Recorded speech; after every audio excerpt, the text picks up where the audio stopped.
റാം നാരായൺ റാം. ഒരു കർഷകന് എന്തുകൊണ്ട് കൃഷി ചെയ്യേണ്ടത്? എങ്ങനെ കൃഷി ചെയ്യണം? ഭൂമി നമ്മുടെ അമ്മയാണ്. അതിനാൽ ഈ ഭൂമിയിൽ കൃഷി ചെയ്യുന്ന ഒരാളും മനസ്സിനും ആത്മാർത്ഥതയ്ക്കുമായി കൃഷി ചെയ്യണം. കൃഷി തുടങ്ങുന്നതിനു മുമ്പ് ഭൂമിയെ ആദരിക്കണം. കാരണം ഭൂമിയാണ് നമ്മുടേത് എല്ലാം. കൃഷി ആരംഭിക്കുന്നതിനു മുമ്പ് ഭൂമിയെ നമസ്കരിക്കണം. കാരണം ഭൂമിയാണ് നമ്മെ താമസിക്കാനുള്ള സ്ഥലം കൊടുക്കുന്നത്, ഭക്ഷണത്തിനായി ധാന്യവും നൽകുന്നത്. ഈ വസ്തുത ഓരോ സ്കൂൾ കുട്ടികൾക്കും പഠിപ്പിക്കപ്പെടേണ്ടതാണ്. എല്ലാ ബാക്കി വരുന്ന ആഹാരവും ജൈവവളം ഉണ്ടാക്കുന്നതിന് ഉപയോഗിക്കണം. അതിലൂടെ വിളവുകൾ കൂടുതൽ മെച്ചപ്പെടും. റാം നാരായൺ റാം എന്ന നാമം ജപിച്ചുകൊണ്ട് കൃഷി ചെയ്യുമ്പോൾ വിളകളില് ധനാത്മക ഊർജം വരുന്നുണ്ട്. അത് നല്ലതും ഉൽപാദനശേഷിയേറിയതുമാകുന്നു. കാട്ടില് കത്തിക്കുന്ന പാരലി കത്തിക്കരുത്. പകരം അതിനെ നിലത്ത് മിശ്രിപ്പിക്കണം. 3 മാസത്തിനകം അത് സ്വയം വളമായി മാറും. പാരലി കത്തിക്കുന്നത് വലിയ മലിനീകരണം സൃഷ്ടിക്കുന്നു.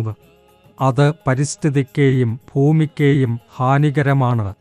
ഭൂമിയിൽ പാരലി കത്തിക്കുന്നവന് മരിച്ചതിനു ശേഷവും കത്തേണ്ടിവരും. കർഷകര് അവരുടെ ഭൂമിയെ ആരാധിക്കണം. ഭൂമി മാതാപിതാക്കളുടെ തുല്യമാണ്. അതിനെ മൂപ്പന്മാരെ പോലെ ആദരിക്കണം. ഭൂമി ഒരിക്കലും കപടത്വം കാണിക്കില്ല. അതില് നിന്നെ ആരെയും പുറത്താക്കില്ല. ആർക്കും നാശം വരുത്തുകയില്ല. അത് എല്ലാവരെയും സ്വന്തം കുരുക്കില് ഇരുത്തുന്നു. ഭൂമിയാണ് ആകാശം, ആകാശം ഭൂമിയാണ്. അതിനാൽ കൃഷിയെ ഫലപ്രദമാക്കാൻ ഭൂമിയുടെ പരിപാലനവും അതുപോലെ പ്രധാനമാണ്.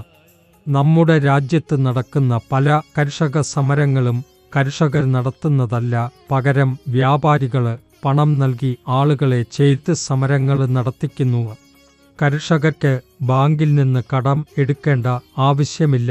കാരണം ഭൂമിയാണ് നമ്മുടെ ഏറ്റവും വലിയ നിക്ഷേപം. ഭൂമി എപ്പോഴും നമുക്ക് നല്ല വിളവുകൾ നൽകാൻ തയ്യാറാണ്.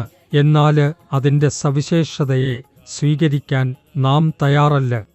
സത്യമായ കർഷകർക്ക് സമരങ്ങളിലേക്കുള്ള സമയം പോലും ഇല്ല.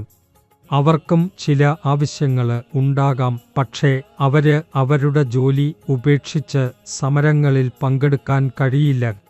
കർഷകർക്ക് പലിശയില്ലാത്ത വായ്പകൾ നൽകണം. ചൈനയിലെ വ്യവസായം എത്ര വേഗത്തിൽ വളരുന്നു! കാരണം അവിടത്തെ സർക്കാർ ഓരോ പൗരനെയും ഭൂമിയുടെയും പണത്തിൻ്റെയും വിഭവങ്ങളുടെയും ലഭ്യതയോടെ കൃഷിക്ക് സഹായിക്കുന്നു. അതുകൊണ്ടാണ് ചൈന സ്വയം വളർന്നത്. ചൈന ഇത്രയും മുന്നോട്ടു പോകാൻ കഴിയുമ്പോൾ ഇന്ത്യക്ക് എന്തുകൊണ്ട് കഴിയരുത്? ഈ കാര്യങ്ങൾ ഓരോ കർഷകനും മനസ്സിലാക്കുകയും കേൾക്കുകയും വേണം.